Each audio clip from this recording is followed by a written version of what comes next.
नमस्कार, आप सभी कृष्ण प्रेमियों का मेरा एक बार फिर से। कैसे हैं आप सब? उम्मीद करती हूँ आप सब अच्छे होंगे, स्वस्थ होंगे और कृष्ण का प्रेम आपको मिल रहा होगा। जैसा कि मैंने कहा था कि 56 भोग पर वीडियो बनाऊंगी, साथ ही साथ 56 भोग के बारे में बताने वाली हूँ कि 56 भोग क्यों लगाया जाता है। आपने बहुत सुना होगा कन्हैया का 56 भोग लगाया गया। जन्माष्टमी के दिन इतना ज्यादा सुना जाता है कि ठाकुर को 56 भोग लगाया गया, 56 व्यंजन बनाए गए। ये 56 का हिसाब है क्या? ये 56 ही क्यों भोग लगाए जाते हैं और वो भी ठाकुर जी को ही क्यों लगाए जाते हैं? बिना किसी देरी करे फटाफट से आपको बताती हूँ कि क्या है इसके पीछे का रहस्य। और अगर आप 56 भोग नहीं लगा सकते हैं लेकिन आपकी इच्छा है लगाने की 56 भोग की, आप लगाएं भगवान श्री कृष्ण को, ठाकुर जी को, और 56 व्यंजन नहीं इकट्ठा कर पा रहे हैं, नहीं एकत्रित कर सकते किसी भी कारण से, तो क्या करें, इसका भी उपाय आपको बताऊंगी।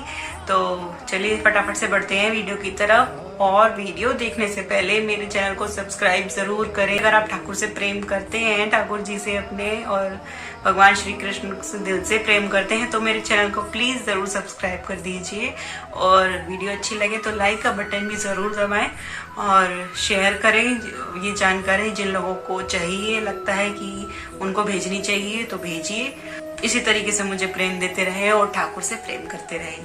तो 56 भोग इसलिए लगाया जाता है ठाकुर जी को, जब इंद्र ने अपना प्रकोप बरसाया था गोकुल गांव पर और लगातार 7 दिन तक वर्षा करते रहे थे उसको गांव को डुबोने के उद्देश्य से। तब उसकी रक्षा के लिए जब भगवान श्री कृष्ण ने गोवर्धन पर्वत को अपनी उंगली पर उठाया था तो लगातार 7 दिन उन्होंने उस पर्वत को उठाए रखा था, बिना कुछ खाए पिए, कुछ भी इन्होंने जल बल कुछ भी ग्रहण नहीं किया था, ना कुछ खाना, कुछ नहीं खाया था। उस दौरान उनकी आयु ऐसी थी 7-8 वर्ष। तो उस दौरान जो माता यशोदा थी वो अपने लाला को यानी श्री कृष्ण को दिन में 8 बार भोजन कराती थी, 8 बार कुछ न कुछ खाने के लिए जरूर देती थी। लेकिन उस दौरान जब वे 7 दिन लगातार भूखे रहे, प्यासे रहे, तो जब 8वें दिन वर्षा बंद हुई और उन्होंने पर्वत रखा तो सभी गांव वासियों ने मिलकर 7 दिन के हिसाब से जो 8 दिन का 1 दिन का भोजन था वो 7 दिन का भोजन एक ही दिन उनको दिया था।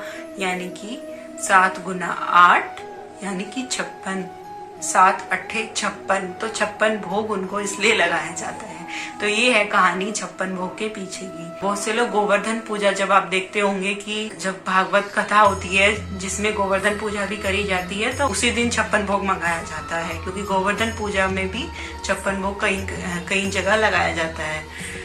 और यदि आप भी चाहते हैं जन्माष्टमी पर, या आपके ठाकुर जी का जन्मदिन है, या गोवर्धन पूजा भी अब आने वाली है, या किसी भी वैसे अवसर पर, या बिना किसी अवसर के भी लगा सकते हैं। अगर आप 56 भोग लगाने की आपकी इच्छा है ठाकुर जी को, और लेकिन आप थोड़ा पीछे हट रहे हैं कि 56 व्यंजन कहाँ से एकत्रित करूंगा, और बहुत बड़ी बात है 56 अलग अलग तरीके के व्यंजन इकट्ठे करने, बहुत बड़ी बात है। 56 अमाउंट बहुत ज्यादा है। मैं आपको बताती हूँ इसका हल क्या करना है।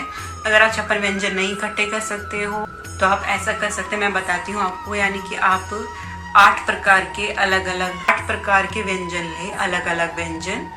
यानी कि एक दिन का भगवान श्री ठाकुर जी का भोग, यानी कि जो एक दिन भगवान ठाकुर जी को वे भोग लगाती थी 8 बार, आप 8 अलग अलग प्रकार के व्यंजन एकत्रित कर लें। 8 तो कोई बड़ी बात नहीं है, कहीं से भी इकट्ठे आराम से घर घर में इकट्ठे हो सकते हैं।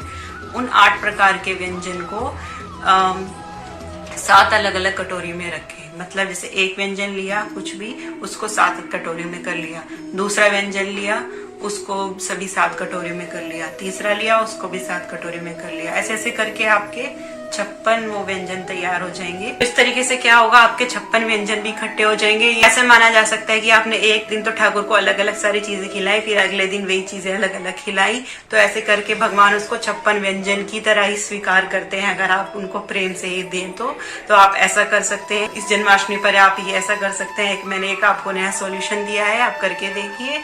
भगवान श्री कृष्ण की कृपा आप सब पर बनी रहे। चलती हूँ, फिर आऊंगी अब एक नए टॉपिक के साथ। हरे कृष्णा। Thank